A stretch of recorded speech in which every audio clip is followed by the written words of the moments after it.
አልነበረኝም እኔ እንደራሴ ማለት ነው ቤት ነው ተቀምጬ ሙሉ የነበረ ብቃት የወጣቶች የስራ ላይ ልምምድ አሁን 3ኛው ዙር ላይ ነኝ 3ኛው ዙር ላይ ስልጠናውን ጨርሼ ስራ ጀምረናል ብቃት የወጣቶች የስራ ላይ ልምምድ በራስ መተማመን እና ለራሴ ደግሞ በጣም ትልቅ ተነሳሽነት እንዲኖረኝ አድርጓል እኛ ያገኘነውን እድል ሌላ 4ኛ ዙር ምዝገባ ጀምሮ እነሱ እድል እንዲያገኙ መልካም ምኞቴ ነው ወደዚህ ድርጅት ልቀላቀል የቻልኩት ብቃት የወጣቶች ስራ ላይ ልምምድ በወጣው ማስታወቂያ አማካኝነት ነው ወደዚህ የመጣሁት ቤት ላይ ነው የምንውለው የነበር አሁን የተሻለ ነገር አግኝተናል እኛ 3ኛ ዙር ነን እና ቋሚ ቅጥረኛ ሆነናል አሁን 6 ወር ሙሉ ሰልጥነን ለቋሚነት ተቀጥረናል ያገኘነው ከስልጠናው ጥቅም ከሰው ጋር እንድንግባባ አድርጎናል በራሳችን እንድንተማመን እንዲሁ ደግሞ የማናውቀውን ነገር አዲስ ነገር እንድናይ አድርጎናል ፕሮጀክቱ በዋናነት አላማው ስራ አጥ ወጣቶችን የስራ እድል እንዲፈጠርላቸው ማድረግና በሀገራችን የስራ አጥ መቀነስን ሆኖ በዋናነት እድሜያቸው ከ18 እስከ 25 ዓመት የሆኑትና የትምህርት ደረጃቸው ከ12ኛ ክፍል በታች የሆኑትን ስራ ሰርተው የማያውቁትን ወጣቶች እንዲሁም 60% የሴቶችን ተጠቃሚነት ለማረጋገጥ ከዓለም ባንክ ጋር በመተባበር የኢትዮጵያ መንግስት የቀረጸው የመንግስት ፕሮጀክት ነው። ወጣቶችን በስራ ላይ ክህሎት ስልጠናና የስራ አፈላለግ ስልጠና የዲጂታል ኮምፒውተር ስልጠናና ያቻላቻ ውይይቶችን በማካሄድ አቅማቸውን በማጎልበት የስራ ተነሳሽነት እንዲኖራቸው የስራ ባህል እንዲያዳብሩ በማድረግ ራሳቸውን ለስራ ማዘጋጀት ነው። የወጣቶች የስራ ላይ ልምምድ ፕሮግራም እየተተገበረ የሚገኘው በጎንደር ከተማ ለ3ኛ ጊዜ ነው። አሁን በ3 ክፍሎች በይበልጥ እየተተገበረ ይገኛል። በፌደራል በክልልና በከተማ ደረጃ ነው እየተተገበረ የሚገኘው።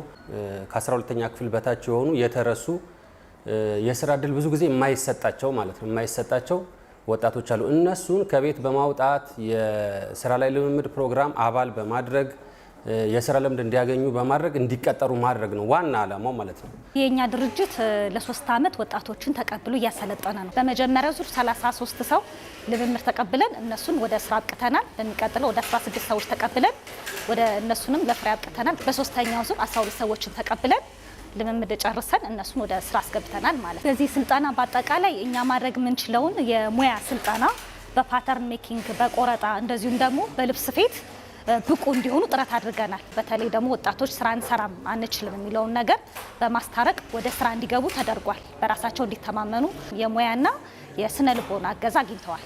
እኛ ቅጥር የፈጸምነው የሁሉም የተቀበልነውን በሙሉ ወደ ስራ አስገብተናል ማለት ነው። ፕሮጀክቱ ያለው ሚና በጣም ጥሩ ነው። በተለይ ለስራ አጥ ወጣቶች የሚፈጥረው ሚና ቀላል አይደለም። ሰዎች ከቤታቸው ቁጭ ከሚሉ ወደ ስራ መግባታቸው በጣም ጥሩ ነው።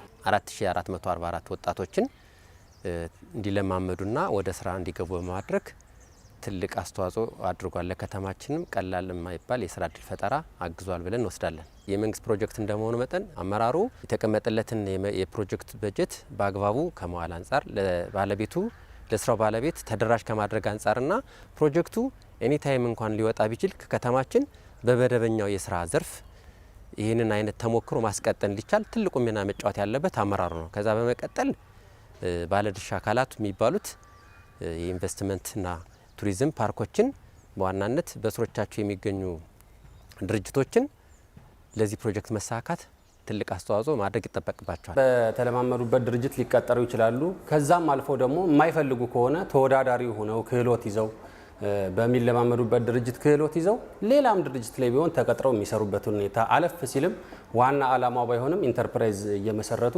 የራሳቸውን ድርጅት እየመሰረቱ ራሳቸውም ቀጣሪ ድርጅት ሆነው የሚቀጥሉበትን ሁኔታ ማመቻቸት ነው። ዞሮ ዞሮ ክህሎት እንዲያገኙ አድርጎ ከቤት ምንም ስራ የሌላቸውን ወጣቶች አምጥቶ የስራ ባለቤት ማድረግ ነው ዋና አላማው። በቅጥር ከተማ አስተዳደሩ በልዩ ትኩረት ነው ይሄ ተግባር እየተከናወነ ያለው። ወደ ስራ አስገብተናቸዋል ብቻ በሚል ወጣቶችን የመተው ሳይሆን አሁን ያሉበትን ሁኔታ የመከታተል ቀጣይ ለሚመጡ በዙር ለሚመጡ ወጣቶች በትክክል ተስፋ የሚሰጥ ነገር መኖር መቻል አለበት። ከመጀመሪያው ከምልመላ ጀምሮ ክትትል እያደረገ እስከ ፍጻሜው የማድረስን ስራ በይበልጥ በቀጣዩ ዙሮች ትኩረት አድርጎ መስራት አለበት ብዬ አስባለሁ።